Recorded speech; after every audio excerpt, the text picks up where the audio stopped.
laawol kisal ko laawol peewal e ɓantal. alhamdulillahi rabbil alamin alhamdulillahi rabbil alamin summa salatu wassalamu ala man bu'isa rahmatan lil alamin nabiyina muhammad ibn abdullahi wa ala ahlihi wa ashabihi wa man tabi'ahum bi ihsanin ila yawmiddin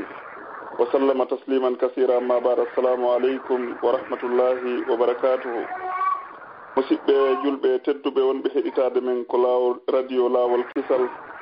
ɓaawo yettude allah subhanahu wa taala on allahjo waɗɗo ko haana yettirede yettude hoore muɗum hoɗuɗo se yetti o ɓeyde sen dulli e ronki yettude hare lette makko ɗen no satti o wi wala in sakartum la azidannakum wala in kafartum inna adabi la shadid. ɓaawo ɗum do ande nelaɗo sallllahu alayhi wa sallam on neliraɗo saabu yurmede wonande de tagore ɓe yettini ko ɓe nela kon fof hay hunde ala ko nelaɗo ngaccisi wona ɓe yettini hoore laaɓa reedu. ɗen toro allah subhanahu wa taala yalla ɓeydu yurmede e teddungal e maɓɓe kamɓe sahabaɓe maɓɓe moƴƴuɓe wondunoɓe maɓɓe wondigal moƴƴugal e kala jokkitiɗo laawol ngol ɓe wonnogol ha ila yawmil qiyama. allah hara koye ɓe yimɓe jeeɗen.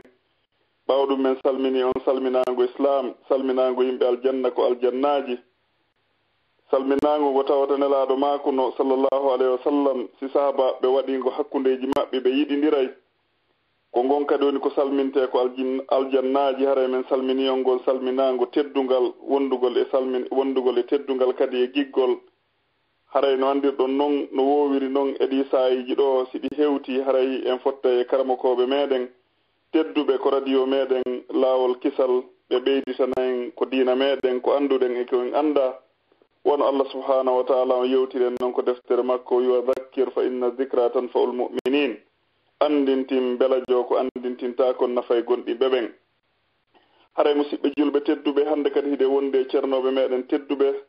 ɗum woni cheikh mouhamadou wuri abdallah diallo. haray ɗen andintina ɓeɗo kadi ko karamakoɓe meɗen jibinaɓe e leydi mamum ndin.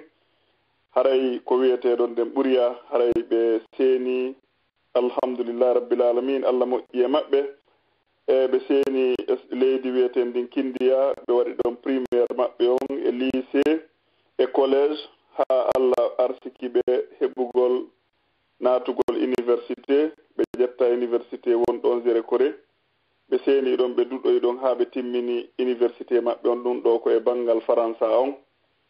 ɓe hunji deftere allah nden woni alqur'an. ɓe arti ɓe wonti Konakiri ɓe duɗi e juuɗe karamakoɓe meɗen no jeeya e karamakoɓe ɓe duɗi e muɗum docteur en mouhamadou wuri bari e karamakoɓe buy e ton ɗen ha alhamdulillahi allah moƴƴi e maɓɓe.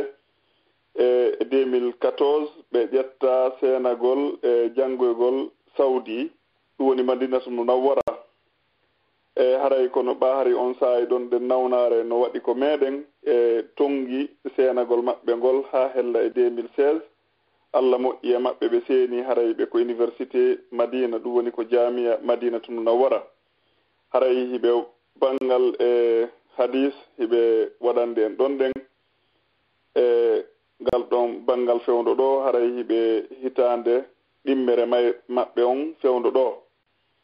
haray fewndo ɗo hiɓe Konakiri hiɓe seeni vacance. ɗen toro allah yo allah timmin vacance maɓɓe on e jam moƴƴere. o newnana ɓe feere howtugol kadi tokkito jandeji maɓɓe ɗin waɗa kadi ko ɓe woni janngude kon hara nafay en nafaɓe kamɓe kadi waɗa ko naatiroyte aljanna. haray ko kamɓe wonani en hannde ko radio meɗen ɗo. haray ɓe suɓani en ɗo toɓɓere hittunde ɗum woni birrul walidayn ɗoftagol mawɓe ɓen ɗiɗo jibinɓe ɓen ɗiɗo. haray ko ɗum ɗo woni mawdu maɓɓe on.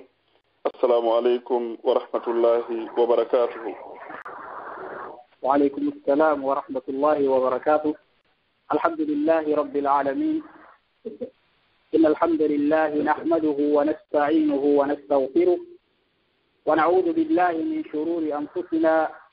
ومن سيئات أعمالنا. من يهده الله فلا مضل له ومن يضلل فلا هادي له. وأشهد أن لا إله إلا الله وحده لا شريك له وأشهد أن محمدا عبده ورسوله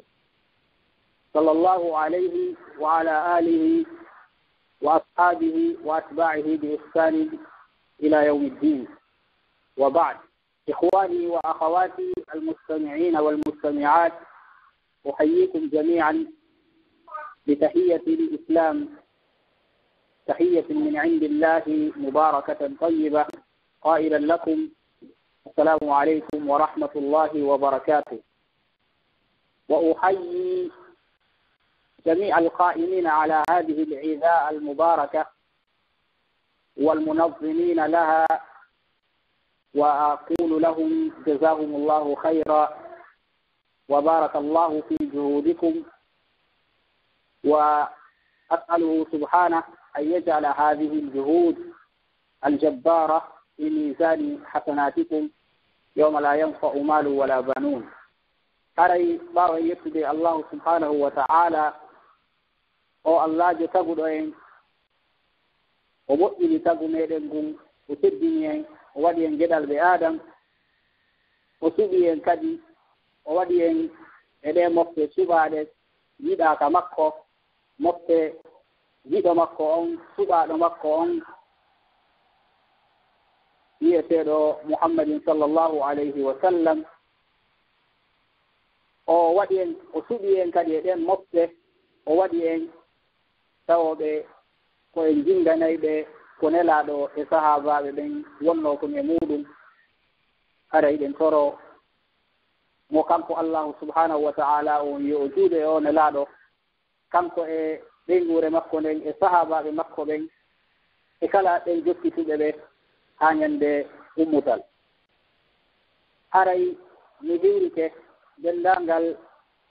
musidɓe am jiɗiɓe e suddiɓe heɗitiɓe oɗo radio walaɗo barki e o taa ɗo, haray miɗo wi'a on ahlan wa sahlan wa marhaban bikum. haray miɗo salmina kadi dendangal hippuɓe oɗo radio, haray miɗo toro allahu subhanahu wa ta'ala yo waɗu ɗe golle ɗe on ɗo wadde ɗo golle molanaɗe, yo waɗa mon ɗum ɗo kamandakke moɗon moƴƴe ñande tawata hara wonki wawana wonki hay e hunde. haray wono cheikh abdallah diallo yewtiri ɗo ni inchallahu haray ko talibajo moɗon e haray wonɗo ɗaɓɓude gandal yiɗuɗo kango koɓɓen e yiɗi yangantoɓe ɓen fi gandal, haray woni on yewtude inchallahu haray mawdu meɗen on kono ɓe yewtiri en noon haray ko birrul walidain tiddalngol yumma e ɓen. إخوة الإسلام، فلا يخفى على كل عاقل حق المنعم، ولا منعم على الخلق بعد الله سبحانه وتعالى كالوالدين. فقد تحملت الأم بحمل هذا الطفل أثقالا كثيرة، ولقيت وقت وضعه مزعجات مثيرة، وبالغت في تربيته وسهرت في مداراته، وأعرضت عن جميع شهواتها، وقدمته على نفسها في كل حال. وقد ضم الأب إلى السبب في إيجاده ومحبته بعد وجوده وشفقته وتربيته بالكسب له والإنفاق عليه. والعاقل يعرف حق المحسن ويجتهد في مكافأته، فإن الإنسان إذا جهل بحقوق المنعم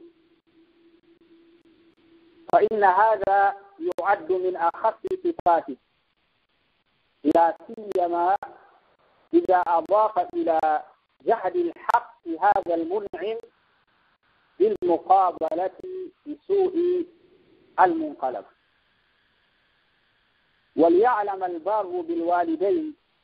أنه مهما بالغ في برهما لم يف بشكرهما، فلذلك قرن الله سبحانه وتعالى شكره بشكر الوالدين، فقال في محكم تنزيله وأن اشكر لي ولوالديك، وحرم حقوقهما فقال ولا تقل لهما أف. haray musidɓe tedduɓe haray suuɗaati ɓe kala neɗɗanke marɗo hakkille hisuɗo hakkille haɓɓe neminɗo on e hoore makko. si goɗɗo nemini nema e hoore maɗa o moƴƴike e maɗa si tawi ko a marɗo hakkil haray iɗa duwa irritanade mo on ɗon nema ko nemini e hoore ma. suuɗanaaki en noon kadi musidɓe tedduɓe wonde ala neminɗo e hoore bani adama ɓaawo allahu subhanahu wa taala taguɗo mo on ƴewtiti yuma makko e ɓen makko. la mun'ima ala al-abdi ba'da allahi subhanahu wa taala kalwalidayn. allahu tabaraka wa taala ko kanko woni ko tagi en o moƴƴini tagu meɗen ngun o mbaadini en e mbaadi ɗi o cuɓi ndi wona o yewtiri en noon ka deftere makko ya ayuha al insanu ma garraka bi rabbika alkarim alladi halakaka fa sawwaka fa adalak fi ayi suratin ma sha'a rakab. o tagi en o moƴƴini en tagu mum o labini en o timminani en tagu mum tawata kala en haken ko kala ko haken jinɗen e gurdam meɗen ɗan imo waɗani en fi en wuuru no newori wa atakum min kulli ma sa'altumu. ko oɗo ɓuri moƴƴade e meɗen ɓaawo addude en kadi ka aduna ɗo o newinani en kadi guure meɗen on e bangeji min ɗi fof majji. o waɗani en leydi min ka wonen o addani en toɓo o fuɗɗinani en ñaameteeji o artisti en e bangeji min ɗi fof majji. ko oɗo allahu tedduɗo yurmeteeɗo giɗo meɗen yiɗiɗo en ɓuri ko nenejo yiɗata ɓiɗɗo muɗum ala ɓurɗo oɗo moƴƴa golle meɗen enen bani adama. ala kadi ɓaawo si feƴƴimo kanko allah ala moƴƴiɗo e bani adama ɓinguel adama o maramo o duwa irritanade nema heyki yumma makko e ɓen makko ɓe allahu waɗi ɗen sabu woodede makko ka aduna ɗo. si neɗɗo o miijitike yumma makko fi yumma makko ko waɗanimo kon o wawata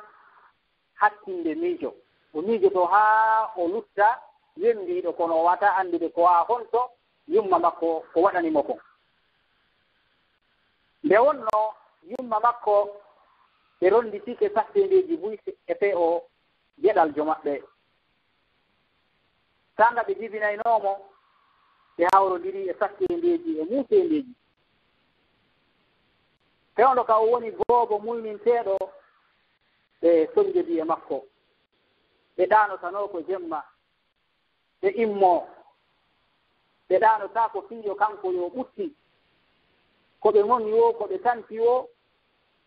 hiɓe dari fiiyo ɓiɓɓe on yo o kanko yo wonan mo newende yo o heɓuno ɗanora hiɓe maafi simo weela ma simo nawni ɓe maafi si o heɓay lekki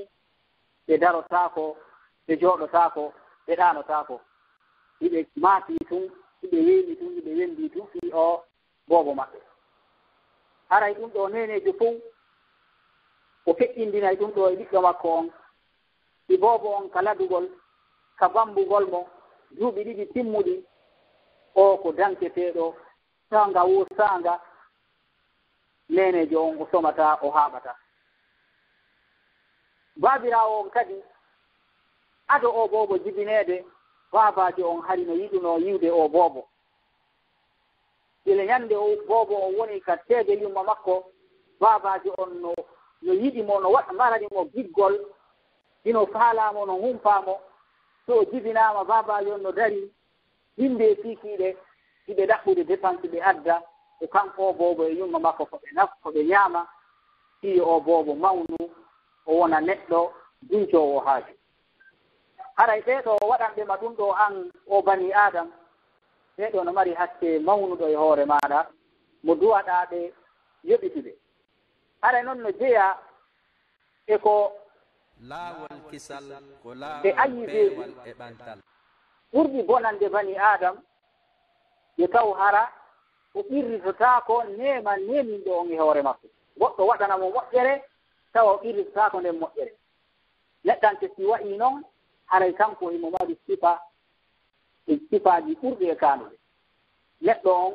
marɗo hakkille on si goɗɗo moƴƴite makko kan kadi o daroto o wakkilo simo waawi wadde sifa konko on moƴƴiɗo e makko ɗon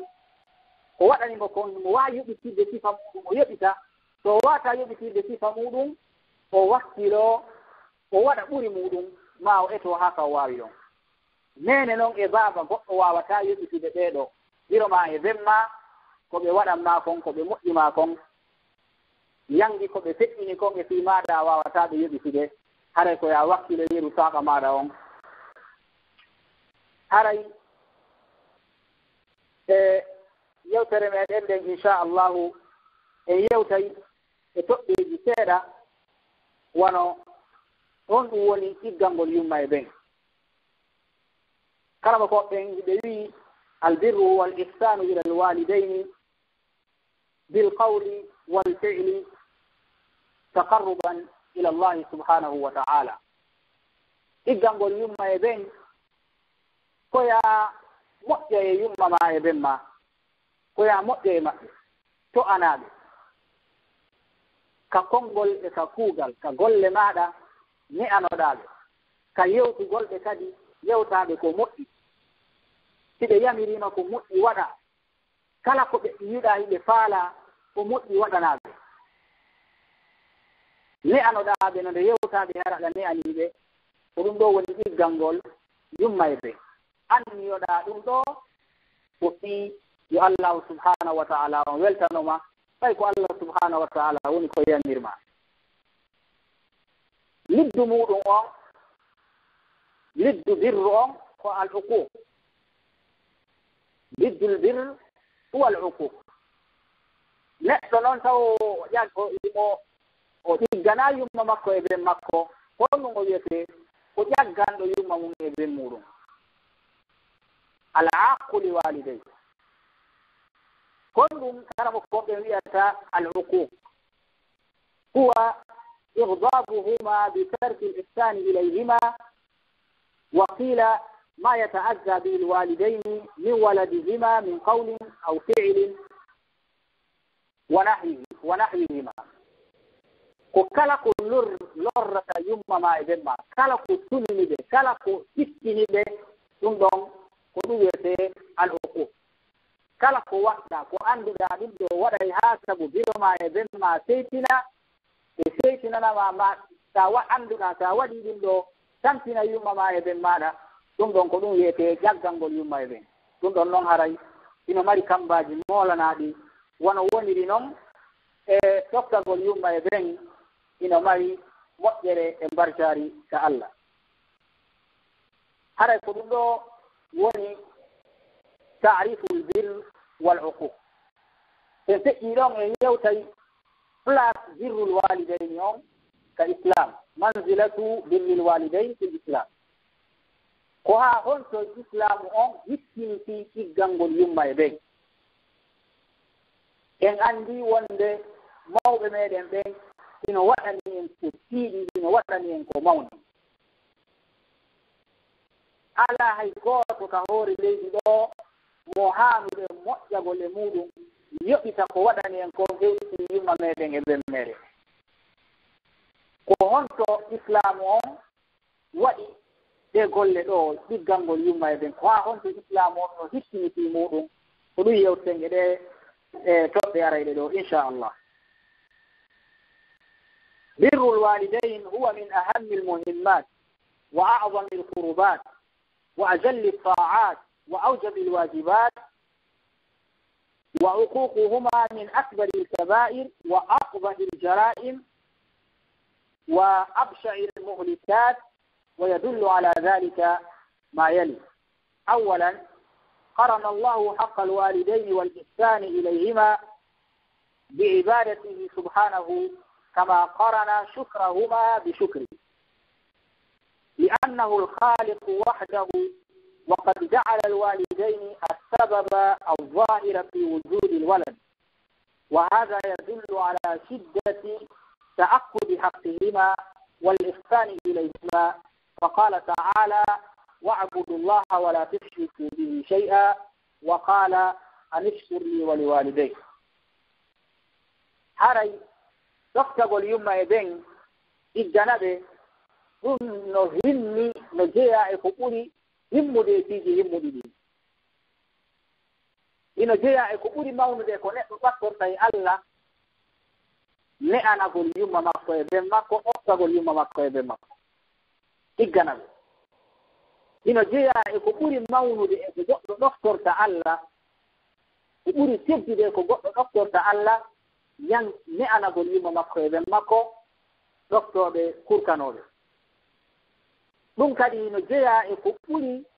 waɗɗade ko Allah o waɗɗini kon fuu e hoore meɗen enen ciyaɓe makko ɓe. ko noon kadi woni ƴaggalngol ɓe, yedda ɓe, holla ɓe waasirineeɗi yumma e ɓen, ɗum no ɓuri mawnude kadi e bakkatuuji, no jeeya e ko ɓuri mawnude e bakkatuuji mawnude ɗin, ƴaggalngol yumma e ɓen. ino jeeya e ko wonata sabu haa neɗɗo on o wona halkiiɗo,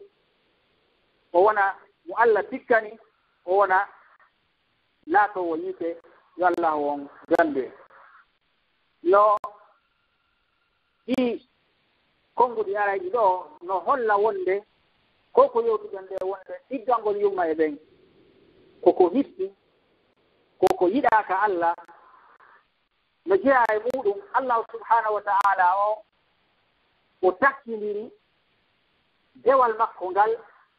e jarnugol yumma e ɓen e ayeji hewɗe ka Qur'an ɗum o wiya en: wa'budu llaha wala tushriku bihi shay'a. o wi en nokkugo: wa qada rabbuka alla ta'budu illa iyyah wa bil walidayni ihsana. o wi nokkugo: wa an ishkur li wa liwalidayk. Allah o takkindiri rewgol mo, ɓay ko kanko taggi en, kanko woni en artittude, ko kanko haanduɓe rewde. o waɗi kadi ɓe, o waɗi ɓe sabu yen aru aduna ɗo, ɓen kadi yen ɗoftoɓe, yen jarnuɓe. ko ɗum so wi reweelam ara on silkanali lam, awa yumma moɗon e ben moɗon kadi ɗoftoɗon ɓe, iggananɓe. ɗum ɗo no holli wonde iggalngol yumma e ben koko hikki. fi honɗum e tawno dewal ngal ko hikkungal, ko fi maggal tajira ɗen, Allah takkindiringal e ɗoftagol yumma meɗen e ben meɗen. ara ɗum ɗo no holli wonde iggalngol yumma men e ben men koko ɓuri, ina jeeya e ko ɓuri hittude. birrul walidayn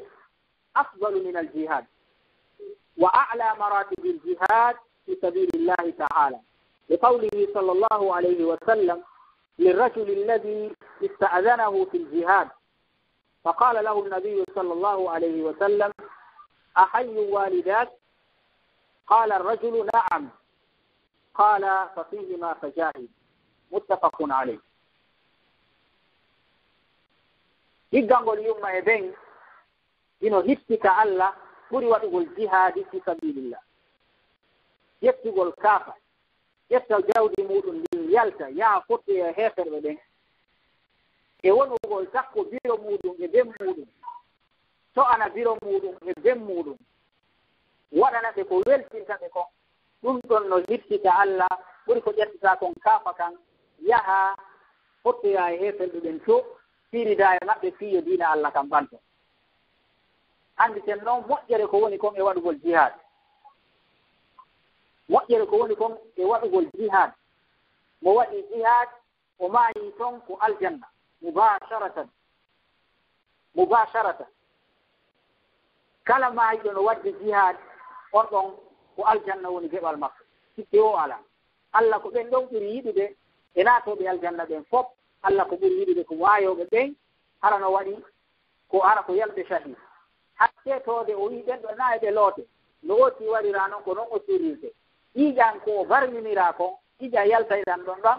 so immintinama ñande darngal, tan ɗon ko parfen, hara yiɗan ɓuura parfen mis ñande darngal. ƴiiƴan yaltayɗan ɗan e ɓanndu waɗɗo jihad, o waraka jihadi ton. ɗum ɗo fof muɗum e hittude kono ko wonata kon sakko biro maɗa e ben maɗa ka suudu ɗoftoɗaɓe higganaɓe ɗum ɗon no hippita Allah ɓuri jihad o seede muɗum gorko goto arno o wi nelaaɗo ara miɗo faala yaltude e maɗa yahen waɗoye jihad miɗo faala yawde waɗoye jihad fi sabilillah mi piiriɗoya ɓe heeferɓe ɓe wonɓe haɓude o nelaaɗo maɗa sakko diina maɗa kam fiyo kam ɓanto mi yaha mi piirida e maɓɓe fiyo diina maɗa kam ɓanto nelaaɗo maaki ene yumma ma e ben ma no wuuri o wi nelaaɗo maaki yilto wota yo jihad yilto yaha takko biro maɗa e ben maɗa tiggana yo ɗoftuɗa biro ma e ben ma to'anaɓe ɗum no moƴƴatma ɓuri ko yahata ko waɗoya jihad musidɓe ɗum ɗo no holla en wonde waɗugol jihad ko hunde hittude hunde welayde Allahu subhanahu wa ta'ala o no e muɗum kadi ko hollata e wonde birrul walidayni no hippita Allah ɗiggalngol yumma e ben haqqe ɓe jiɗinɓe en no mawni annahu afdalu al-a'mali wa aqrabu al-a'mali ila al-janna wa ahabbu al-a'mali ila Allah ta'ala ba'da as-salah allati hiya a'zamu da'a'im al-islam لأن النبي صلى الله عليه وسلم لما سئل عن أي العمل أفضل قال الصلاة لوقتها قيل له ثم أي قال ثم بر الوالدين متفق عليه إنه هلا إن كدي وندي إيجانغول يوم بينو هيكسي كذا إيجانغول يوم بين إنه jeya e golleji ɓuraji ɓattinde neɗɗo on ka aljanna ɗiggangol yumma e ben ino jeya e golleji ɓuraɗi yiyeede ka Allahu subhanahu wa ta'ala ɓurɗi mawnude kadi dalil muɗum on nelaɗo ñande goo ɓe landano golleji ɗin fof honɗum ɓuri hittude honɗum ɓuri moƴƴude golleji dewe ɗen fof goɗɗo ko watta juulugol ittugol zakka horugol e juulugol jemma e ko nandi so tawi ɗum jantagol ɓiɓɓe Allah waɗugol jihad ɗum ɗo fof wonɗum ɓuri hittude gonɗum ɓurata welde Allah nelaɗo maaki ko julde nden sa'i woɗɗo tumayre on as-salatu li waqtiha nde wonno julde nden jiɗe mofti noneji dewal ɗin fof julde nden du'ano e mayre kusuwono e mayre kala noneji deweɗen foppuno e nder julde nden donc julde nden ƴetti maana aya on to wa'budullah maɗum wa qada rabbuka alla ta'budu illa iya nelaɗo watti ɗon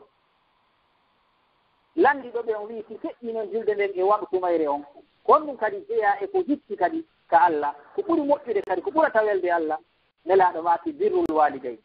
ɗum ɗo o hadis ɗo woni siro aya jeɗe jannguɗen ɗon naane wa'budullaha wala tushriku bihi shay'an wa bil walidayni ihsana wa'budullaha o julde nden nde naati ɗon wa bil walidayni ihsana nelaɗo maaki summa birrul walidayn ɗiggangol yumma e ɓe a yitti haqqe Allah on ka julde watta ɗon kadi to ana yumma ma e bemma ɗum ɗon a yitti kamɓe kadi haqqe maɓɓe on ɗeɗo dewe ɗiɗi ine jeeya e ko ɓuri yettude ko ɓuri moƴƴude ko jiyaɗo ɓattorta joomi makko subhanahu wa ta'ala no e muɗum kadi ko hollata e wonde en ɗiggani yumma men e ben men haray en waɗi ko moƴƴi ɗum no hitti Allah on waɗi wela e makko on e ɗiggangol yumma e ɓen birrul walidayn يرضي الله سبحانه وتعالى بدليل قول النبي صلى الله عليه وسلم رضا الله في رضا الوالدين وسخط الله في سخط الوالدين رواه الترمذي وصححه الألباني نلعب صلى الله عليه وسلم بماكي ولاي الله هو دي ولاي مكو e welaye yumma e ben ina fala andude si Allah no weltanima yelti yumma ma e bemma hara ko julde sa a weltiniɓe tun Allah weltantoma ina fala an e Allah yon weldi o weltanoma o yiɗama jeru ha yumma ma e bemma e weltanoma ɓe yiɗama ɓe jarnama goɗɗo kadi sino faala yo Allah tikkanmo yo yow o tikkina yumma makko e bemma so a waɗi ko mettata yumma ma e bemma biro ma e baaben ma a waɗi ko mettata ɓe awa andi dey a waɗi ko mettata Allah siɓe monike haray Allah kan kadi o monanike ma Allah noon imo mawni so o monanike goɗɗo haray otino e nambara mawlanaɗo imo e masibo mawlanaɗo nde wonno lette Allah ɗen ɗiɓe mawni neɗɗanke wawataɗe e saɓanede ɗe wata heƴude e meɗen enen bani adam haray ɗen duwa hulude tikkere makko nden ɗaɓɓen yela e makko on kanko allahu subhanahu wa ta'ala nelaɗo ɓe laatino e duwawuji maɓɓe ɗin ɗiɓe makayno allahumma inni a'udu bi ridaka min sakhatika Allah mi molori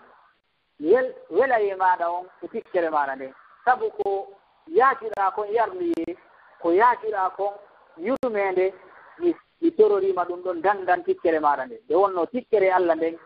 sile jippite hoore goɗɗo kanko on haray o halkite haray ko yiite woni jeɓal makko yo allahu on jamdir e ɗiggalngol yumma e ɓen ino wona sabu neɗɗo on o naata aljanna yeggama e o sahabajo nelaɗo tedduɗo wiyeteɗo Abi Darda o wi'i o nani nelaɗo sallllahu alayhi wa sallam no maaka alwalidu awsatu abwabi aljanna fa in shi'ta fa adi dhalika albab aw ihfadhu rawahu at-Tirmidhi wa sahhaha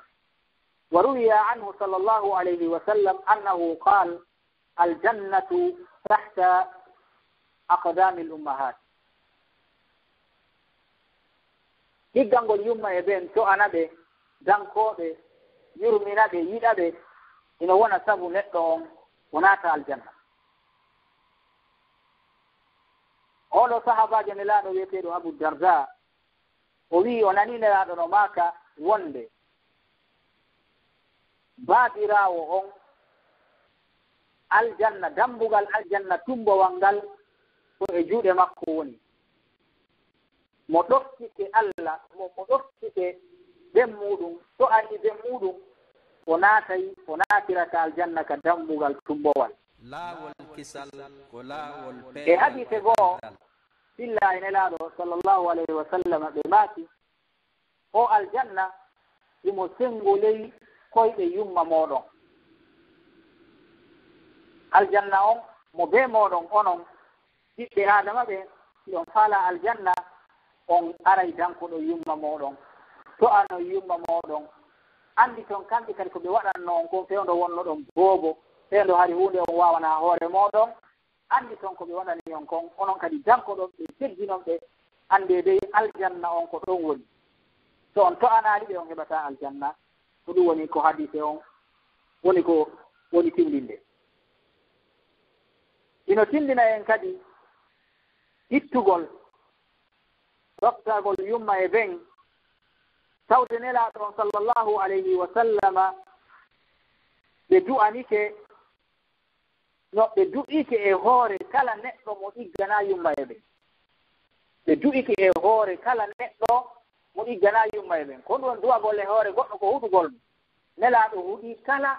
mo ɗoftaki yumma mum e ben muɗum kala mo waɗata ko welata ko yumma makko e ben makko mo kurkanta ko yumma makko e ben makko o to anaɓe nelaɗo no huuɗi mo e hadisi silluɗo e maaki sallllahu alayhi wa sallam ragima an ثم رغم عنه ثم رغم عنه قيل من يا رسول الله قال من أدرك والديه عند الكبر أو أحدهما أو كليهما ثم لم يدخل الجنة لماذا هل كيك جاتي هوي e filliti laabi tati halkike sahabaɓe wi hombo nelaɗo hombo halki ɓe maaki kala on neɗɗo wuuriduɗo e mawɓe makko ɓen sanga ɓe nawɗi o ronka natude aljanna an ko a suka iɗa selli iɗa waawi fiɗɗade iɗa waawi waɗande hoorema a voyage to a yahay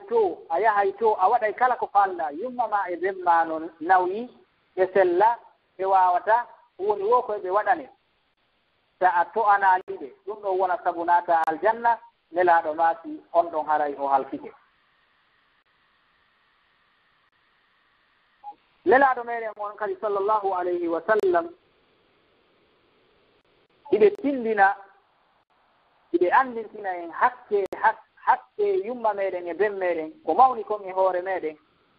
ɓe maaki iɓe ɓangini ko ha honto goɗɗo wawata wadde goɗɗum tawa o ɓattike yoɓugol ben makko tawa o ɓattike o hakkinta yoɓugol ɓe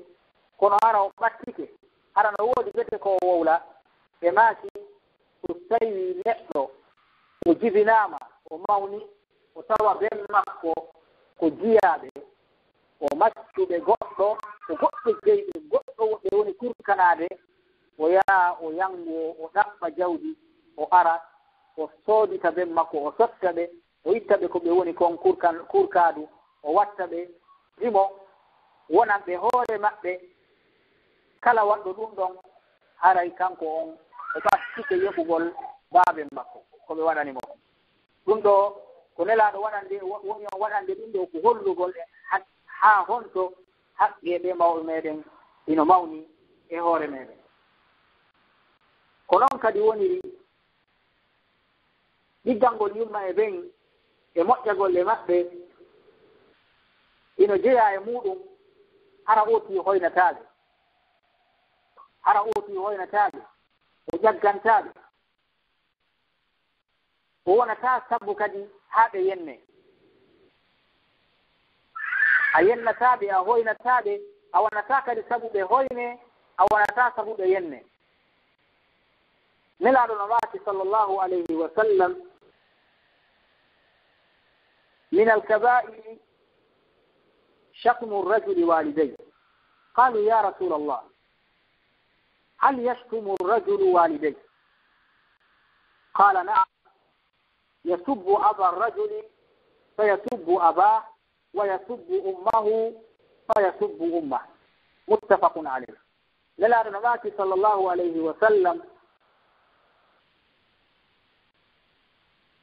نجيا إكو أولي مونو دي بكا توجي كو قطر ودتا nde o hoynata yumma makko o yenna ɓe ma o yenna baabe makko sahaba ɓen ɓe haawi ɓe ŋalɗi ɓen nelaɗo goɗɗo no yenna yumma muɗum goɗɗo no yenna baabe muɗum nelaɗo maaki so o yenni baabe goɗɗo on ɗo yenna joni ben makko so o yenni yumma goɗɗo on ɗo yenna joni yumma makko haray o woni sabu ha yumma makko e ben makko yennama goɗɗo nayo waɗu ɗum ɗon kala waɗɗo ɗum ɗon haray o hoyni yumma makko e ben makko hay sina kanko yenniɓe kono ɓay o yenni ti yumma oɗa kadi yennayi yumma makko haray neɗɗo on ko yo woɗɗito ɗum yimɓe ɓen noon hannde no jarribora ɗum ko moolana yimɓe ɓen no jarribora ɗum sukaɓe ɓen no jarribora ɗum hannde e yennugol yanay tun ɓeynan ni nene ko waɗi hunde kaari ni baba ko waɗi hunde kaari ɗum haray ko renete ɗum e muɗum e jeeya e bakkatuji ɓurɗi mawnude haray noon allahu subhanahu wa ta'ala ɓay kanko ko o nunɗiɗo o tooñata mo bee ko waɗi kon hettay o yoɓitay oji ko waɗi kon o follindiraani yumma e ɓen ka haqqe o ɓurni yumma on e hoore baabiraawo sahabajo arno landine laaɗo ko hombo o duwa o ɓurde duwade moƴƴade e muɗum o landine laaɗo yimɓe ɓen fof ko hombo o ɓuri duwa moƴƴade e muɗum nelaaɗo on sallllahu alayhi wa sallam ɓe maaki ko yumma ma o wi ko e hombo kadi nelaaɗo maaki yumma ma o landiti kadi nelaaɗo o wi e hombo kadi nelaaɗo maaki yumma ma ka naya ɗum o lanɗiti nelaaɗo maaki baabe maaɗa. Eɗen anndi noon nelaaɗo sallllahu alayhi wa sallam kala ko ɓe yewti ko umorde ka allahu subhanahu wa ta'ala ɓe wonno kanko nelaaɗo la yamsiku anil hawa in huwa illa wahyun yuha. Gorko on o lanndi nelaaɗo Allah jonni neniraawo on haqqe laabi tati fii honɗum sabuna neniraawo on ko o tampi kon e fii oɗo ɓiɗɗo eɓɓondirta e ko baabiraawo waɗi kon. Baabiraawo on ka yaltugol tiya ɗaɓɓoya dépense adda ɗum boobo nawni naba mo ñawnda kono janngi hedditiitikin fof ko nene boobo ko ɗum si allahu on wii ɓiɗɗo on so mawni koyo ɗofto biro makko o ɗofto biro makko o ɗofto biro makko o yiɗa ɓe o dankooɓe o teggina ɓe o ɗofto noon baabe makko. Haray ɗum ɗo no holli wonde neɗɗo on mo duwa wattude hakkil o reeno o danko ɓe baabiraaɓe makko jiɓinɓe moɓen o ɗoftooɓe o moƴƴo e maɓɓe o kurkanooɓe waɗa hoore makko kan kadi ko ɓe boobooɓe o dankoraɓe wono ɓe dankornoomo noon fewndo wonno boobo wono joomiraawo subhanahu wa ta'ala on yewtiri en noon ka alqur'an rabbi irhamhuma kama rabbayani sagira. Eno jiya e ko neɗɗo kadi ɗiggiranta yumma makko e ben makko siɓe feƴƴini ma hay siɓe wuuri so yii weldiɗɗo maɓɓe o yii njaatigiijo maɓɓe o ɗoftooɓe.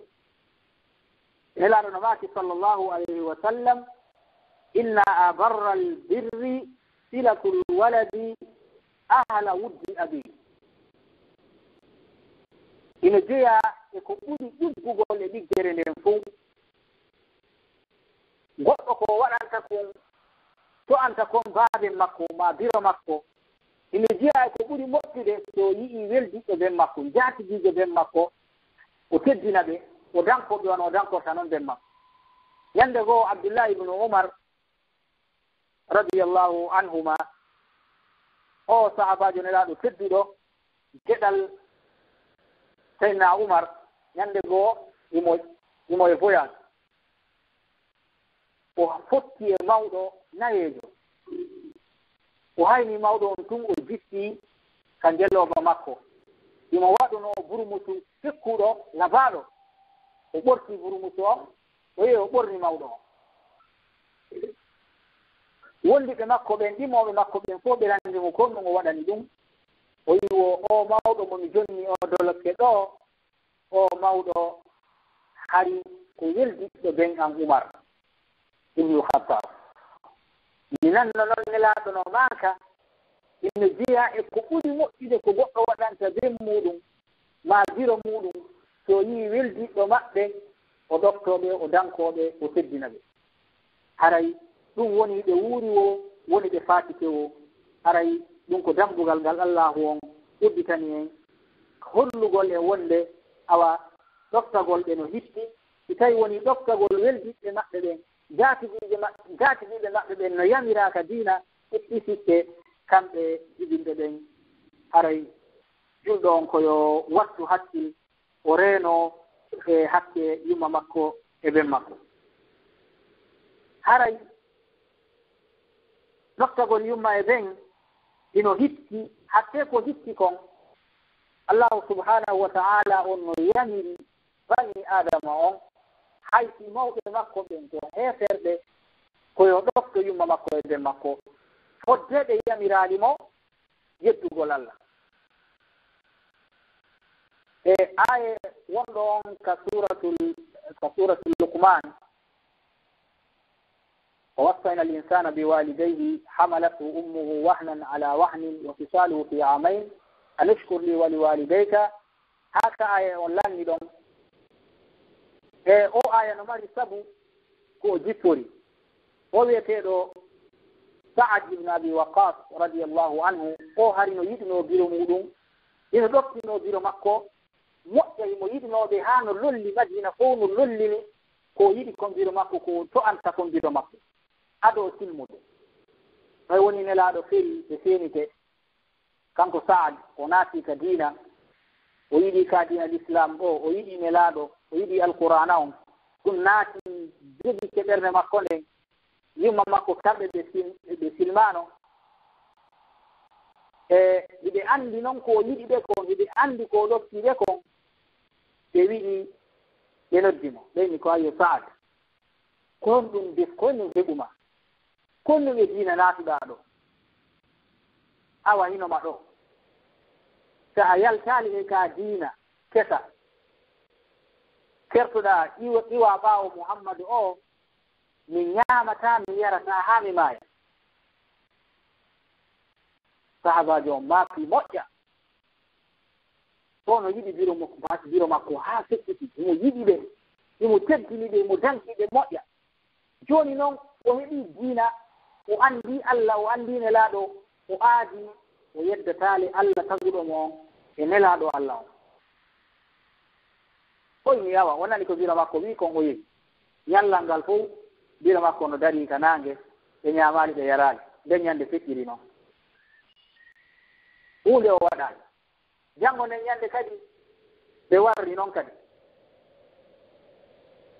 wara o wiya nene tan waɗu ɗum yehe ñaamo naate yehe yaro ɓe continue noon balɗe tati ñannde tata ɗum o wari o wi nene haray ɗa mari wonkiji temedere hara ko wonkiji temedere marko arana wonki woodi laawol kisal ko laawol si a ñaamaari a yaraali nene am fii yomi accitu ka diina kami jokki ɗo mi accita rewgol Allah taguɗo lammu mi daroto wonkiji maaɗi temedere ɗi fof ɗi yaltira wonki gooti haati temedere noon ɗi yalta kono mi accitata diina an kam subhanallah tawi imano on ñiiɓi ka ɓernde makko kono noon o wakkilaaki suɓagol yumma makko o terto Allah taguɗo mo ko on tuma Allah jippini ɗe ayeje e o yañiri aya on tuggimo e kanko Sa'd ibn Abi Waqqas wonde wa in jahadaka ala an tushrika bi ma laysa laka bihi ilmun fala tuti'huma iɓe jokkima ɓe cukkikema fiya a sirkanan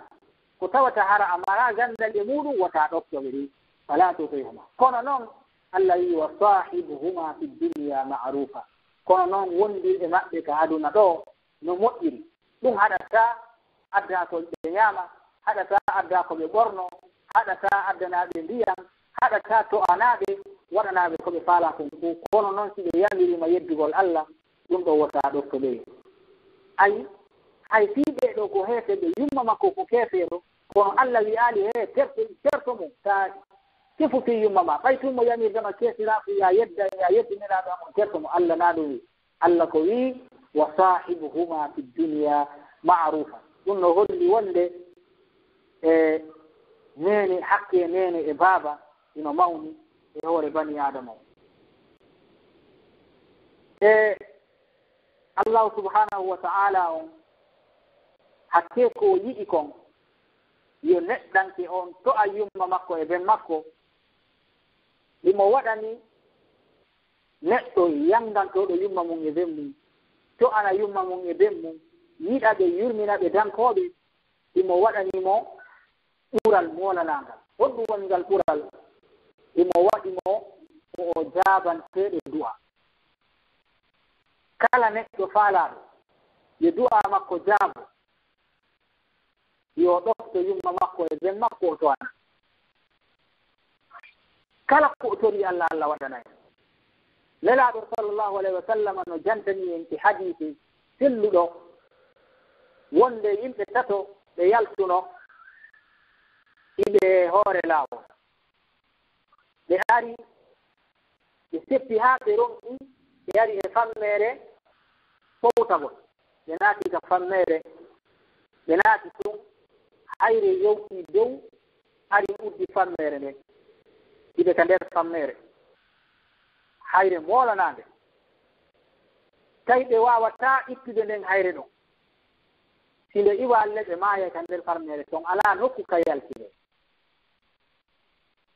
ɓe fof maɓɓe ɓe jooɗi ɓe miijiti ɓe inni mo bee meɗen yo miijiti ko wonɗum waɗani Allah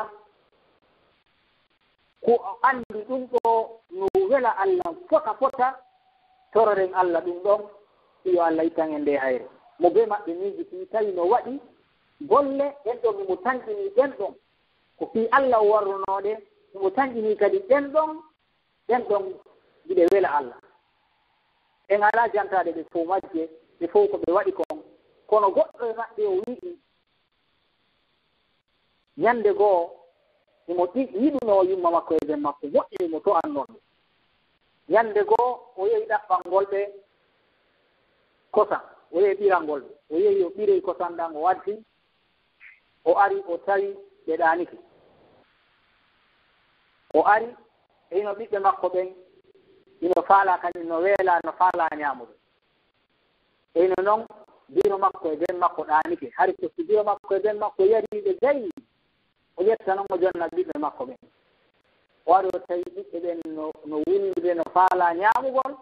biro makko e ɓen makko ɗaanike o wi'i o findinta biro makko e ɓen makko kadi o jonnata kadi ɓiɓɓe makko ɓen potan ɗan haa biro makko e ɓen makko fina kaɓe ɗaani ɗon ɓe yarata o jonna ɓiɓɓe ɓen o dari ɗon haa weeti ɓay ɓe fini ɓe yari o jonni noon ɓiɓɓe makko ɓen o wi Allah si tawi woni ko fiima mi waɗiri ɗum ɗo ittan men nde hayre min heɓano men yaltira hayre nden nde puusi Allah puusi hayre nden o dirni nde laawol ngol fuɗɗi heɓaade goɗɗo e maɓɓe kadi ari tooni tawi on kay no waɗani Allah ko welata Allah imo danduno hoore makko waɗugol zina o huli Allah tan kadi o torori ɗum Allah goɗɗo e maɓɓe kadi tawi no moƴƴino e jiyaaɓe Allah no halfinnoomo jawdi o danki jawdi min haandi Allah waɗi barke e mayri on ari ƴetti koppiyaade e muɗum o ko raali mo hay huunde tan kadi o torori ɗum ɗon Allah hayre nden nde yii sew e yalta haray ɗum ɗo no holla e wonde neɗɗo so woni jankotoɗo yumma makko e ɓen makko to ana ɓe yurmina ɓe Allah waɗay mo jaabinanteeɗo du'a jaabinaneede noon du'a ɗum no jeya e ko hitti wonande julɗo on nde wonno o wata wonde ɓaawo joomi makko o wata wuurude ka hoore leydi ɗo si tawi woni Allahu on nototaako ko o noddata mo ina jeya kadi e ko hollata e wonde haqqe yumma meɗen e ben meɗen no mawni tawde Allahu subhanahu wa ta'ala o harmini aljanna on e hoore kala neɗɗo ƴagganɗo yumma mum e ben mum kala mo ne'anaaki biro makko e ben makko kala mo yurminta yumma mum e ben mum Allah harmini aljanna on e makko nelaɗo sallllahu alayhi wa sallam hiɓe yewti en e hadi e maaki ثلاثة قد حرم الله تبارك وتعالى عليهم الجنة مدمن الخمر والعاق والديوث رواه أحمد وصححه الألباني نلا نمير صلى الله عليه وسلم هذا ماتي نوني جتتي يين بين فصن تتي يين بين أنتم الله وحرمني ما بناتقول الجنة بيت النوم بسردي kala neɗɗo tawo Allah harminanimo aljanna ɗulle mo naatali aljanna o mara nokkugo ka o yaha sona yiite e hoore nge yiite mo naati toon ko la yamutu fiha wala yahya gurnan ala mayde ala ko hakkude ɗon o lette tun hay leer gooto o tuy hoynantake lette ɗe e oɗo haray o perdi ɓen ɗon tato to yarowo beere o maaya haray mo yarde beere o tuubaali e ƴagganowo yumma makko e ɓen makko siɓe nelimo mi sali siɓe yamirimo mi waɗata ɗimo yannaɓe ɗimo o teddinaɓe o dankotakoɓe ɓiɓɓe makko ɓen no ɓuranimo yumma makko e ɓen makko bal ɓe guureji makko ɗino ɓuranimo yumma makko e ɓen makko oɗo haray o woni ƴagganɗo yumma makko e ɓen makko o woni jeyaɗo e ɓen ɓe Allah harmini e dow muɗum aljanna on yo allahu on jambi en ɗum ino holla en kadi mawnugol haqqe yumma meɗen e nden meɗen nelaɗo sallllahu alayhi wa sallam ka yewtiɗo wonde Allah darata ñande dargal darɗe yurmede kala neɗɗo ƴagganɗo yumma makko e ɓen makko نلاد نماتي صلى الله عليه وسلم في حديث مكرمك إن سلني نماتي ثلاثة لا ينظر الله إليهم يوم القيامة العاق لوالديه والمرأة المترجلة والديون يمكن نوني جتتي أنهم كدي الله دار تابع يند درمي دار تابع درب يرمين ويرمين تابع ولت ودني ده تمتري درنgal foddeno darata darngal fiɓe tampere siɓe maayi kadi ko ka yiite woni werde maɓɓe ɓe ɗo ko no jeeya e maɓɓe arano taw arano ƴaggani yumma makko e ɓen makko o ɗoftaaki biro makko e ɓen makko o dankotako ɓe o tefaati maɓɓe o yeyna himo Europe to himo France himo Allemagne himo États-Unis yumma makko no fuuta to bange makko no fuuta to ɓe seeno ka ngesa o noddata o tefata o jonnata e nawnayi o tefata boobo makko o nawni ko ka hôpital ji ɓurɓe janɗude hôpital ji ɗi ɓiɗɗo on yahata ma somnajo on yahata hara yumma makko e ɓen makko no to hiɓe habbi tum ta ko hendi tuma boobo an on noddata ɓen mbiɗo faala boobo an o kanko hara o tefa o yeyna imo jokki affaire ji makko hara ɗum no hulɓini neɗɗo on julɗo on ko yo reeno o reeno e haqqe yumma makko e ɓen makko fi kanko e Allah subhanahu wa ta'ala on watta ɓe haɓi ɗum hakke ko haqqe yumma e ɓen teddi ko hitti ka Allah ko mawni ka Allah o fermali dambugal ngal imo udditingal haa ngal yaaji o yamiri e ngurdam maɓɓe koye ɓe ɗofte ɓe ɗiggane ɓe to'ane siɓe maayi kadi men imo yamiri koye ɓe ɗiggane koye ɓe ɗofte koya continue fot deyɗa wuuri na ya fowto par ce que ko kamɓe woni sabu haa woodaɗa donc tan keyɗa wuuri iɗa mari hakkil iɗa rewde Allah yumma ma e ɓen maɗa koya to an ɓe wuuri o ɓe maayi o ɗum no holli wonde no hitti sinano ɗum Allah yamirteno tun fo deyɓe wuuri haray to an ɓe siɓe maayi lanni kono o imo yamiri kadi siɓe maayi ko waɗata no jeeya e ɗum foranagol ɓe Allah yo Allah yaafoɓe al-istighfaru lahuma e nelaɗo sallllahu alayhi wa sallam yi janti e o hadise ɗo ɓe maati inna allaha la yarfa'u darajata lil abdi salih fi ljanna fayuqalu lahu anna laka hada فيقول لربه يا رب أنى لي هذه فيقول باستغفار ولدك لك رواه أحمد وصححه ابن كثير في تفسيره قالوا حديث نلا صلى الله عليه وسلم بماتي الله تبارك وتعالى بمبنتنا نفسه ميدو درجات مكوديك الجنة وبنت درجات وتدي وبنت étage ka woni ɗon o feƴƴinamo premier étage o naɓamo deuxiéme étage ma o naɓamo e ittamo o quartier aljanna ɗo o naɓamo quartier wonɗo dow o wiya Allah ɗon ɗo wiyaɗo on so tawi woni yumma makko e baafe makko ɓe faatike haray na yo wi hannde kadi lanni to an golɓe ngol lanni ko yo jokku ko yo du'anoɓe du'a makko on hewtoyoyɓe Allah ɓantana ɓe darjaji maɓɓe ɗin sabu ko woni du'aade kon e ina jeeya kadi e ko woti waɗata yumma makko e ɓen makko siɓe faatikke yoɓugol fodoreji ko ɓe foduno kon Allah hara yumma ma no wiwno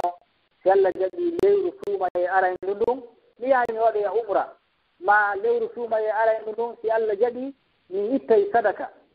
e sifa ɗum ɗon hara oti no fodi Allah dewal kono o feƴƴina hara o waɗali dewal ngal ɓiɗɗo on haray no hananimo ka o totta nden fodore ko yumma makko ma baabe makko ko foduno ɗon fi honɗum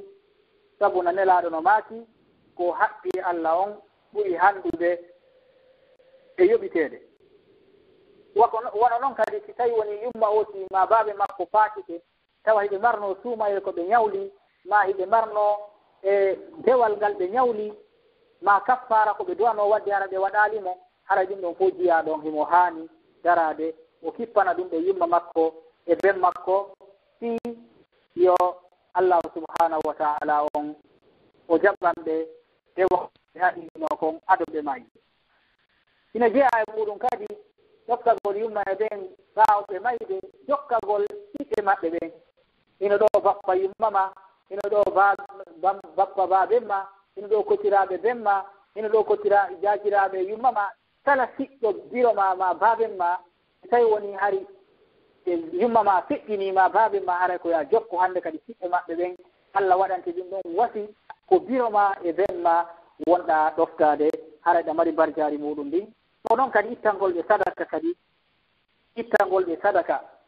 defa ñamete hokkora yimɓe ɓen anniyoɗa ko fi yummama maɗum e nodda miskinaɓe holsinaɓe anniyoɗa ko fi yummama ma yaha asa koloyɗu anniyoɗa ko fi yummama waɗa wak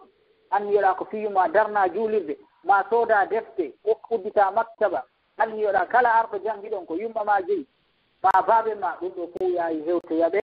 haray dalil muɗum on ko sahabajo nelaɗo e wiyeteɗo Sa'ad ibn Ubada oɗo arno o wi nelaɗo e haray yumma an fatike miɗo wiiɗi noon waɗangol ɓe ko moƴƴi e haray miɗo marɗo jardin miɗo faalamo waɗande yumma an nelaɗo maake waɗu barjari muɗum ndin tawoya yumma ma hadise on himo filli ko Bukhari e Muslim woni ko filli hadise on haray e toɓɓe ɗe yewtuɗon ɗe fuu no hoɗɗi wonde ɗiggangol yumma e ɓen no hetti hino teddi joni haray en andi enen koyen wakkilo si tawi ɗen faala yo Allah weltano en iɗen faala aljanna iɗen faala daddude lette ɗen iɗen faala weldudude e Allah hara en andi koyen ɗofto yumma meɗen e ɓen meɗen joni noon yiltitoɗen ɓaawo feƴƴinoɓe ɓen ɓaawo ɓay kamɓe ɓe faami ɗum ɗo fof ɗe ayeje ɗe jantiɗen ɗo ɗe hadiseje ɗe jantiɗen ɗo kamɓe ɓe faami ɗum ɗo honno ɓe warruno ɓe gollitirno ka ɓe gollitirano ndaren oɗo e gooto jiyaɓe Allah moƴƴuɓe jeyaɗo e min kibari tabi'in ino wiye Muhammad ibn al-Hanafiya oɗo ko ɓiɗɗo Ali ibn Abi Talib Ibnu Sirina filli o wi oɗo o laatino hari o ɓannayno biro makko o loota hoore maɓɓe nden haa nde laaɓa o sankitana ɓe sukunu maɓɓe ndun o wuja nebban haa moƴƴa oɗo neɗɗo kanko o faami wonde yumma makko ɓay ɓe dantino mo tawi ko kamɓe wuppata kamɓe dankotomo waɗanimo pigu fof majji ɗan kadi o deesidi o yurmete o dankoto biro makko ɓay ɓe nawyi o ƴettayno ɓe o ƴetta ɓanna hoore maɓɓe nden o loota nde haa nde laaɓa o sankita sukunu maɓɓe ɗum o wujana ɓe nebba subhanallah ko homboye meɗen woni wadde ɗum ma ko homboye meɗen toode miiji ɗum nde wootere tati o waɗanay ɗum yumma makko ma babe makko yo Allah waɗu en ɗoftotoɓe yumma meɗen e ben meɗen imamu Zuhri o karamo ko oƴo tedduɗo ɗo kadi o fillanike en o wi wonde Al-Hasan ibn Ali oɗo geɗal Ali ibn Abi Talib ha joni tamirawo nelaɗo geɗal nene Fatima radiyallahu anhum ajma'in o wi Al-Hasana o laatino o jaɓatano ñaamidigol e yumma makko hari si biro makko no ñaamude o jaɓatano hawtude e maɓɓe na noon si hiɓe ñiddamo ma si o yiɗa ñaamidigol e maɓɓe ma si mo townintini wona ɗum ɓe landimo talibaɓe makko ɓe landimo ko fi hen ɗum an min yiyata yiɗa hawtude e yumma ma o wi'i mi faalaka hawtude e yumma an tawa tew ino hoore kame woni ñaamude ɗon tew ngun no ka hoore ñiiri tawa yumma an no faala ñaamude tew ngun tawa ɓe faala ɓe yaha ɓe fuɗɗaki ñaamude taw ɓe faala tun ñaamude tew ngun min mi yaha mi ƴetta ngun tewi ɗon mi ñaama mi yedda Allah sabu ɗum atta mi hawta e biro mo fiwata mi ñaamu goɗɗum ka nder ñiiri ton tawa haade biro an no faala ɗum subhanallah yowodi noon woɓɓe tawa ɓe maramo ɓe siiɓoto ɓe maramo ɓe hoynata ɓe maramo ɓe jasinta hewtiti yumma maɓɓe ma babe maɓɓe haray ɓeeɗo ko ɓeeɗo woni feƴƴuɓe moƴƴuɓe ɓen ɓeeɗo ko ɓe woni gollitinɓe ɓen ko Allah wi kon e wonde yen ɗofto yumma meɗen eɓe maɓɓe e ɓen meɗen wono wiiri noon wa sahibuhuma fi dunia ma'rufa oɗo kadi ibnu mas'ud o kadi o laatino hari mo ƴoftino yumma makko moƴƴa ɗummo teddinnoɓe ñande goo ɓe nelimo yo addana ɓe yarete o yarete imma hara ko kosan ma ko ndiyam o yehi o addi jaran ɗan o yarete kon wari o tawi ɓe ɗaanike o desidi o findintaɓe ka ɓe ɗaani ɗon o dari moggo maɓɓe ɗon o jogiti ɗon ko yarete kon kosan ɗan ma ndiyan ɗan o jogiti ɗon ɗe haa weeti ko ɓay ɓe fini ɓe tawi mo dari ɓe jaɓi ndiyan ɗan ɓe yari oɗo tan kadi o laatino ko iggannoɗo yumma makko ɗoftiɓe fii honɗum fihi mo faala moƴƴere nden ka Allah wona noon kadi o wiyeteɗo Awnu bnu Abdillah e jiyaɗo Allah molanaɗo timminoɗo e rewgol Allah o kadi yumma makko ñande goo noddunomo e innimo ya Awn o nooti o towni hito makko ngon tooyi o anditi ɓe ene ko biro makko noddimo ene de mo duwano doggude ara ha moggo maɓɓe o notola doyi ara townaali hito makko ngon tawi o anditi ɗum o huli o diwni o hulita Allah tikkan mo sabu tun himo nooti biro makko towni hito makko ngon honno o waɗi ɗum warno maccuɓe o ɓen o yehi onni mi acciti on gila hannde mi acciti on on jeyi hoore moɗon o rinɗi hannde kay ka on to'anan mi acciti on mi liberi on yahe ɗum noon ko dewal molanangal ka Allah rinɗingol dande tawa iɗa jeyi goɗɗo ko jiyaɗo maɗa rinɗinamo hara hunde a lamdakimo yo yoɓe inna tun o accitimo o woni libre hannde kay nawa maccuɗo yo yaw ɗum Allah no yiɗi ɗum himo yoɓa ɗum barjari mawnude o yeytay mo mari maccuɓe ɗiɗo o accitimo sabu himo towni hito makko ngon ko biro makko noddimo kon are ko haani kon ta ɗoftagol yumma ma e ɓen ma si ɓe noddima ina ya daro to notoɗa eyni taari ko ya doggu heña ara wiya neni na babel na ya daro to na ina feere noon kam si a nototako aray ɗon itti sikke ɓe noddima ara nottako ɓe noddayaɓe ɗon kam te faaletema ha yiwde a tefa a yeyna ɓaye haray an ka wonɗa toon no ɓurti no yeɗi wontimakin no ɓurti kono andu jo kamɓe haray wonti maɓɓe tinno wullude kala ka ɓe wontiri ko adduɗa wo ko adduɗa haray ɗo ko ya andu yiɓe humpama no wonirɗa yiɓe faalama no fotuɗa wo no fotuɗa ka hewtuɗa wo ka hewtuɗa ko hittuɗa wo ko hittuɗa ka yimɓe ɓen kamɓe hiɓe andituma ñande ɓe wannoma ka juuɗe maɓɓe ñande wonnoɗa hiɗa ka serviette hiɓe bambudema hiɓe dankadema kamɓe ko ɗum ɗoni anditude ko a boobo maɓɓe haysi a laamike aduna Allah on fof haysa heɓi honɗum ko heɓuɗa ka aduna ɗo kamɓe ɓe yejjitali ko a boobo maɓɓe haɗa hiɓe faalama hiɓe anditude konko ɓe dankinoma ɗon haray an kadi ko ya reeno an kadi yiɗaɓe yurminaɓe dankoɗaɓe oɗo kadi Sufyanu bnu Uyayna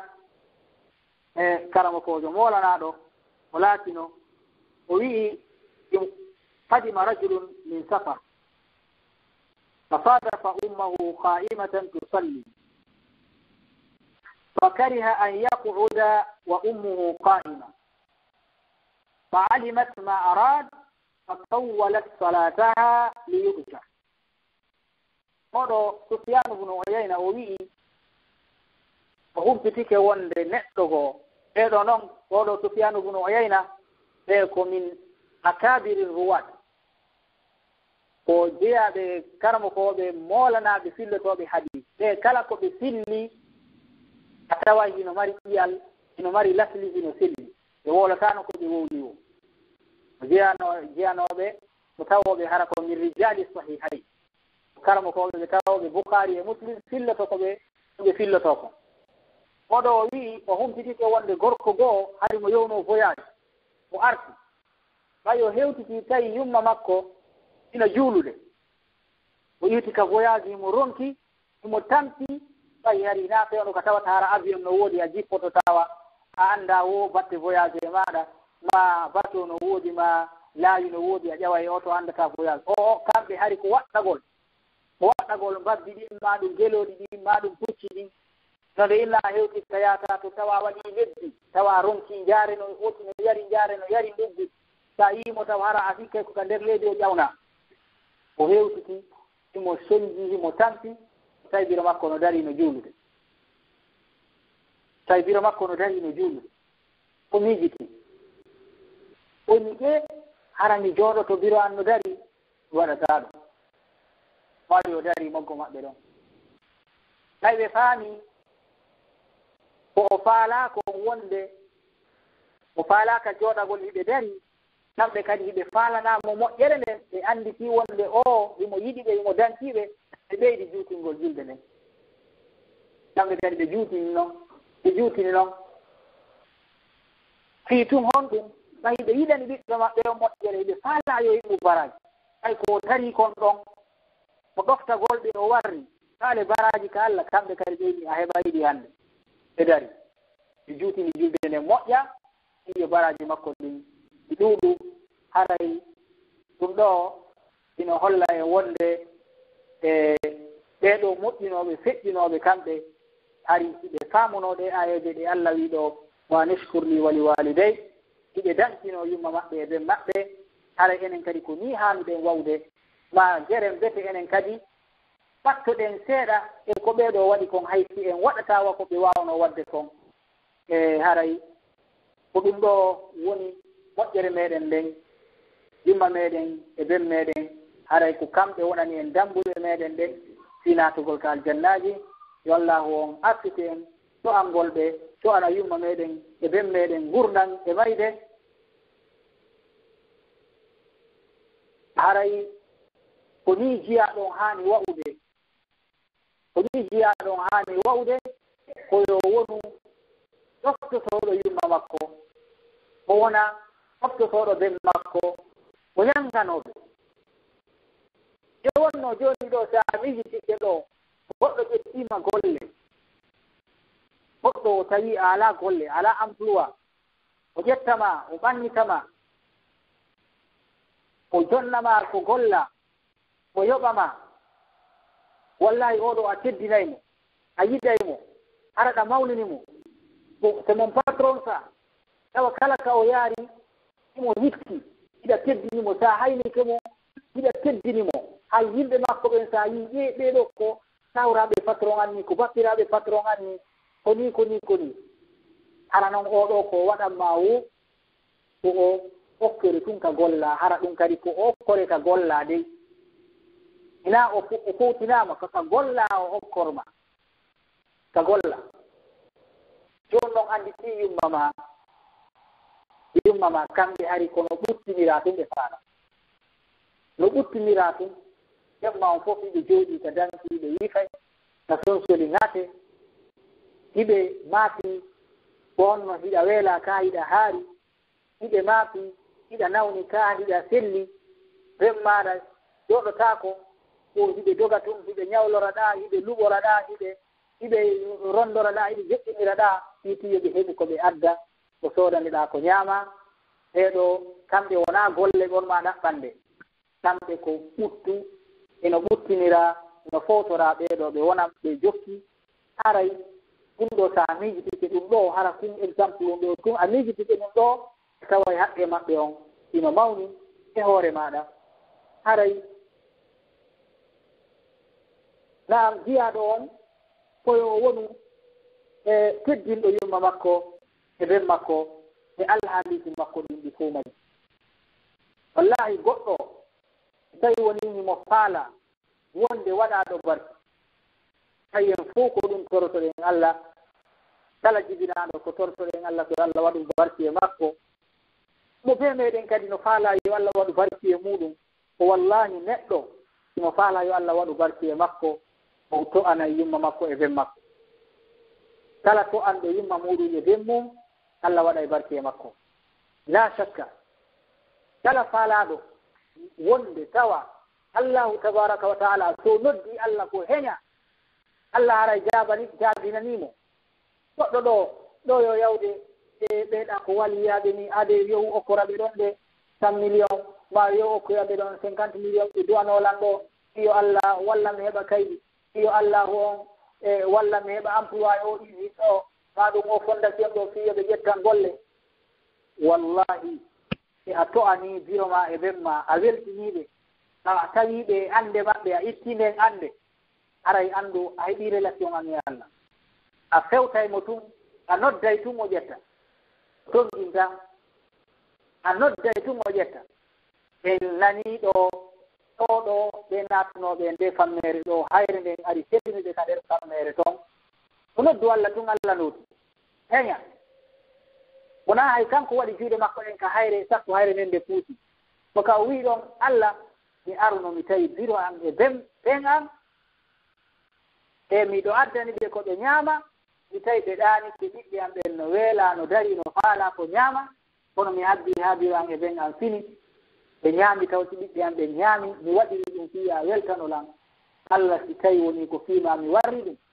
itta men nde hayre ko ɗon e ɗon hayre nde nde yi Allah e bawgal makko ngal o wi yo hayre nde nde ɗe puusi hay oya memali hay hayre nde haray ko ni kala neɗɗo faalaɗo wonde jaabinanaɓe duwa kala faalaɗo wonde jaabinanaɓe duwa Allah kadi waɗa barki e zurriya makko on kan kadi ɓe ɗoftoyomo ñande woni kan kadi o nawi par ce que kamata dinu tudano no ñawliɗirɗa wo kono yeɓireyteɗa si a ɗoftike biro ma e ben ma keno ka ɓe nawyi ɗon an hiɗa waawi hiɗa selli hiɗa mari tawa an kadi selliti ɓiɓɓe maɗa ɓen Allah waɗa barki e maɓɓe o waɗa ɓe ne'iɓe o waɗa ɓe yiɗama an kadi ñande nawyiɗa ɓe danko ma kono sa yeebi hakke e biro maɗa on e ben maɗa on fellitu awa kamɓe kadi Allah wurtoyay ɓiɓɓe ɓen e maɗa kamɓe kadi ɓe yoɓita ko wonnoɗa kon biro ma e ben ma haray so a ndaari Allahu subhanahu wa ta'ala on o mawnini haqqe ɓe ɗo mawɓe e hoore meɗen ko tawde si haqqe maɓɓe on no mawni so wi'i ka deftere makko anishkur li wali walidey ɗum ko miijitiɗa wo an bani adama on ko miijitiɗa wo a wawata hattinde miijo ko a honto ɗum mawni haqqi Allahu subhanahu wa ta'ala on Allah waɗanɗoma gite waɗanma noppi o waɗanma ɗengal o waɗanma juuɗe waɗanma koyɗe o taguma o labinma oɗo o tagirma kadi iya rewmo ya jarnumo o ƴetta hakke makko on o ɓannidira e hakke biro maɗa on e ɓen ma on naam Allah no andi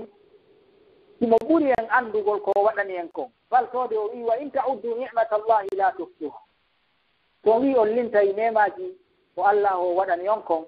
o wawata timminde sa wi a kontay ko Allah waɗanma kon sa ƴetti tun taw honndu maɗa ndun hara ko honndu maɗa ndun tun ƴettuɗa ndaaruɗa Allah waɗanma ndu tawi ko ndu ɓemmino ɗum o waɗa ndu yorudu ten wa leggal par ce que si ndu wonno yorudu ten a watta no gollirde junngo ngon o waɗi ko fontotondu o waɗi ko guje ɗen articulation ji ɗin tawa honndu ɗum no memminoto o wattanarima ɗon o waɗanma feɗandu ɓiyo ndu sattu tawino hara feɗandu ala e ɗi kolli taren ɗum neɗɗo si feɗandu makko bomi tawa junngo ndun honnduɗon ndu faible ndu wata gollude siji fu ɓen anndani hoore men hay fuɗɗori ŋaañagol taw ko feɗal ɗin ŋaañaton tawta noon feɗal ɗin ko ɗi labini kon kadi junngo ngon o hattanalima ɗon o waɗanma guri ndi mari golle moolanaɗe ɗi ɗo joni ɗa e niwre niɓɓitunde hay pus a suttaki kono ɗa wawi memude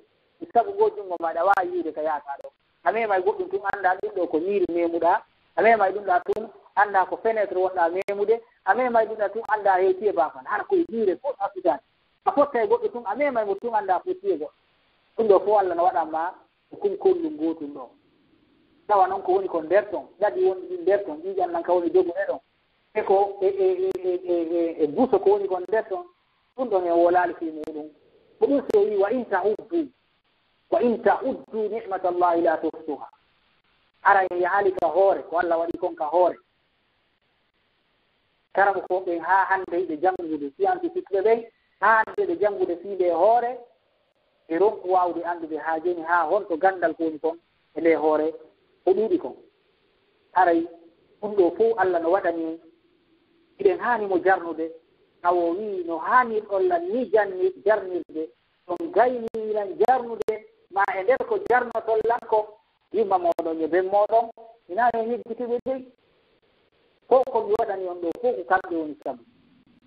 e yimma moɗon e ben moɗon woni sabu muɗum aray neɗɗo on koyo reeno fota e hakke yumma e ɓen si Allah taskidiri harmingol aljanna on o taskidiri ɗum e ɗoftagol yumma e ɓen a anndi ɗum no mawni neraɗo sallllahu alayhi wa sallam en nani ɓe makani e wonde Allah won o harmini aljanna on e neɗɗo ƴagganɗo yumma e ɓen mum subhanallah neɗɗo ƴagganɗo yumma muɗum e ɓen muɗum Allah harmini aljanna on e on ɗon oɗo o perdi o hayri o yiɗi masibo e wonno ka lahara ko imma mawfira wa imma adab ɗiɗi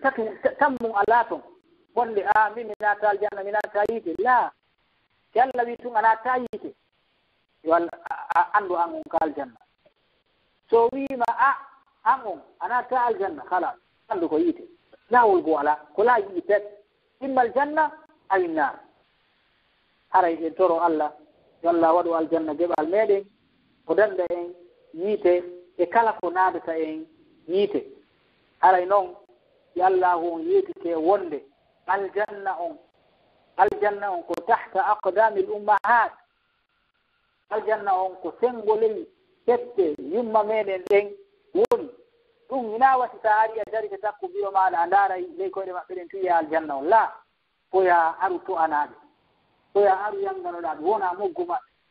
awata mara feere wongol moggo ma maƴa uwo noddu wota waɗu hitande duuɓi 3 duuɓi 5 duuɓi 10 biro ma toɓɓanima yiitere hara ɓe no ɗaɓɓirma ɗum awa hay si ɓe ɗaɓɓiranima ɗum haraɗa addude ko wonɗa addude wo iɗa addude dollar ji iɗa addude euro ji iɗa addude jawle ko wonɗa addude wo mo wallahi sellitu wonki maɓɓe tinno wulli hiɓe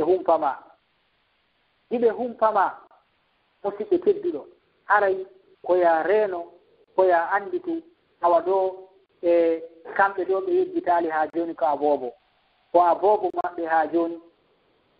ka hewtuɗa wo no wawɗa wo haray wonaya yejjitu wonde yumma maɗa e ben maɗa ino faalama wota hoolor tun ko wonɗa jonnude kon wota hoolor tun a addi oto wota hoolor tun ñameteɗe addude la haru ɓe toɓɓama yitere si tawi woni ɓe ɗaɓɓirima ɗum haru si ɓe ɗaɓɓirarima ɗum aado a weltinira e Allah yoɓugol wiye aller retour iya aru yumma ma yi'ama ɓe weltorama ko ɓe yiwma konko naadata welo ka ɓernde maɓɓe ɗon ɗe en jaleɗe ɗe jalata ɗon ɗon welo ko ɓe heɓata ɗon ɓernde maɓɓe ɗen ko ɗe ɓuttata kon ɗon fellitu wonde on saayi ɗon rabbu samawati wal ardi on imo weltanima kan kadi imo juulude e hoore maɗa ɗon ɗum Allah juulita e hoore goɗɗo ko an yadkurahu fil mala'il a'la Allah no jantade haray fi maɗa ta kam muuli tonɗe o yeto Jibril awa ɗo mi yiɗi kaarijo yiɗumo mi yiɗi kaarijo subhanallah Allah subhanahu wa ta'ala o rabbul arshil azim o wowla inde maɗa nden oyna mi yiɗi kaarijo subhanallah yo Allah o yiɗu en ko hombo kon goɗɗo ɗaɓɓata ka gurdam makko ɗo hewti yo Allah wowlu inde makko ne onna mi yiɗi kaari ko wallahi sa waɗi dewal hittungal dewal weleygal Allah ya fellitu tawa ɗo Allah jantuto fiima o wolani en ka alquran woni fadkuruni adkurkum jantelam mi janto inde moɗon na wigol ɗum Allahu akbar woni jantagol inde Allah sa anni ke dewal dewe ɗen e fof majji Allah ko waɗiri ɗe o ɓiyen jantom oyni wa aqimi salata li dicri o wi ka hajji to waɗi tukabbiru llah ala ma ka sawm oyi waɗi tukabbiru llah ala ma hadakum o wi en wadkuru llaha fi ayamin ma'dudati ka hajju ɗum wano ni dewe ɗen ɗe fof ko waɗiriɗe ko fi jantagol inde makko sa anni yike iɗa arde an e yumma ma e ɓen ma o wayrindiri iɗa yaltino yaari leyɗe porto ɗum waɗi duuɓi tawa yumma ma e ɓen ma e hiɓe wuuri hiɓe wooda ka anni yike hiɗa yahude fiye ɓe yi'e ɓe toɓɓa yitere maɓɓe nden e maaɗa e welto iɗa warrude ɗum ɗon fiyo Allah weltanoma fellitu Allah won o yeɓata inna allaha la yudi'u ajra almuhsinin Allah yeɓata golle moƴƴinɗo dewal si a laɓɓinani Allah a waɗi gollal moƴƴal Allah yeɓatangal tawa Allah kanko ko o shakur ko wi hoore makko ko hewɗo jarnugol ko goɗɗo waɗata ko o shakur o wiye si a waɗi dewal tangiɗa kontangal hara wona tiiɗugal kono hara ngal hittita Allah ngal ɗo wona sabu o weltanoma hara o sikkantama abadan kala ko waɗɗa ɓaawo ɗum ɗon tawa imo yaafima kal toode sa waɗi ha Allah o yiɗima o walani en oyni fa ida ahbabtuhu kuntu sam'ahu alladi yubsiru bi wa basarahu alladi kuntu sam'ahu alladi yasma'u bi wa basarahu alladi yubsiru bi wa yadahu allati yabtishu biha wa rijlahu allati yamshi biha si Allah on yiɗima a waɗi dewal en yiiɗoɓe ɗiggangol yumma e ɓen ko hitti konka Allah ko welatamo kon ko mawni konka Allah a ɗiggani yumma ma e ɓen maɗa ɗum ɗo no wawi wonde sabu Allah udditanama dambugal yurmede makko nden o yiɗama o waɗama e waliyaɓe makko ɓen o waɗama e waliyaɓe makko ɓen so waɗima noon e waliyaɓe makko ɓen o wi en so yiɗima an on haray hande kadi o renete woni a waɗata hande kadi ko metta tan hande kadi a waɗata ko wonata sabu naata yiɗi a waɗata hande kadi sabu ko wonata halkoɗa o wonay woni o hiwa gite maɗa ɗen gite maɗe yirata ɗen o hiway ɗe ɓe darta ko boni noppi ɗi nanirta ɗin o hiway ɗi ɗi nanata ko boni ɗe juuɗe ɗe wonɗa fontude golla waɗa piiji o renayɗe ɗe waɗata ko boni ɗe koyɗe ɗe wonɗa yaarude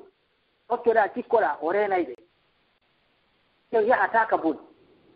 subhanallah hande kadi ko kanko woni ma aynude ko kanko woni ma aynude ɗi hon ɗum o yiɗima gollal gotal fekk ngal waɗuɗa tawata hara ngal ɗo ngal woni sabu Allah o weltanike ma o yiɗɗima o tikkantama abadan o weltanike ma o nodde Jibril si Allah yiɗi goɗɗo o nodde woni Jibril ka kammu dow gas ka malawul a'la batu dow o wola toon inde ma oyna ya Jibril Allah nan noddata Jibril e hunde merente o noddata Jibril konko Jibril woni patron malaka ɓemɗe fuu maɓɓe premier ministre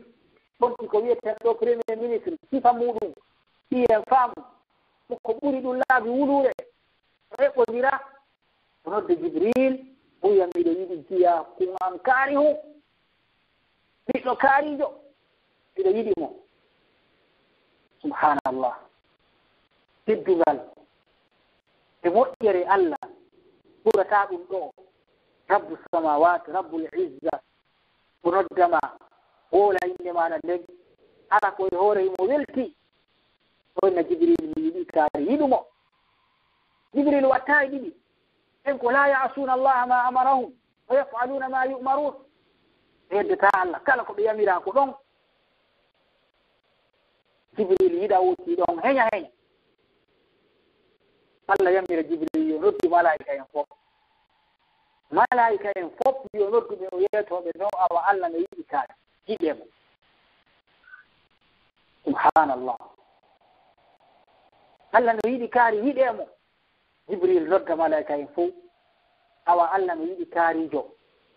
inde ma nden kadi wolete ka kambu dow ga Allah yiɗi kaarijo yiɗemo awa ko ɗum woni ko Allah juulata kon e goɗɗo ko o nde moƴƴere ɗo oti heɓata heɓuno noon ɗum ɗo wo kanko on hannde kadi halas kanko on woni malaaɗo o woni waliyaajo ma waliyaagal wona yowgol ɗo ɗe e maro e nder suudu inna ñaamata lewru ma ñaamata balɗe 40 ma ɗum kañum ɗo no waawi yaltinde ndiyan e nder yiite ma ɗum no waawi fusinde ndiyan wona ɗum woni waliyaagal ko heɓugol gonɗinal e kulol Allah yiɗa oti ala inna awliya Allah la khawfun alayhim wa lahum